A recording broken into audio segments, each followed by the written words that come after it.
సర్కార్ వారి పాట సినిమా కోసం 'సముద్రఖని' ఎంపిక చాలా ఆసక్తికరంగా జరిగిందని ఆ మూవీ డైరెక్టర్ పరశురామ్ అన్నాడు.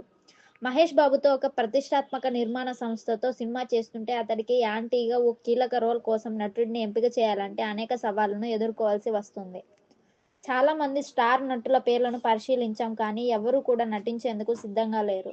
అప్పుడు సముద్రఖని పేరు తట్టడం, ఆయన నటన ఆ పాత్రకు కావాల్సిన స్టైల్ సముద్రఖని తీసుకొస్తారని నమ్మి ఎంపిక చేశామని, దానికి ఆయన 100% నిరూపించుకున్నారని చెప్పాడు దర్శకుడు పరశురామ్. సర్కారీ వార పాట షూటింగ్ చివరి రోజున సముద్రఖని, దర్శకుడి మధ్య ఆసక్తికర సంభాషణ చోటు చేసుకుందట.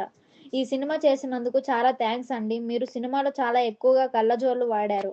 నాకు కళ్లజోళ్లు అంటే చాలా ఇష్టం. కాబట్టి గుర్తుగా ఒక కళ్లజోడు ఇవ్వండి. దాన్ని ఫ్రేమ్ కట్టి ఇంట్లో పెట్టుకుంటాను అని అడిగారట సముద్రఖని. మొదట దర్శకుడు దీనికి ఓకే అన్నాడు. అయితే సినిమా డబ్బింగ్ చూస్తున్నప్పుడు సముద్రఖని నటనను మరోసారి చూసిన తర్వాత దర్శకుడి మనసు మారింది.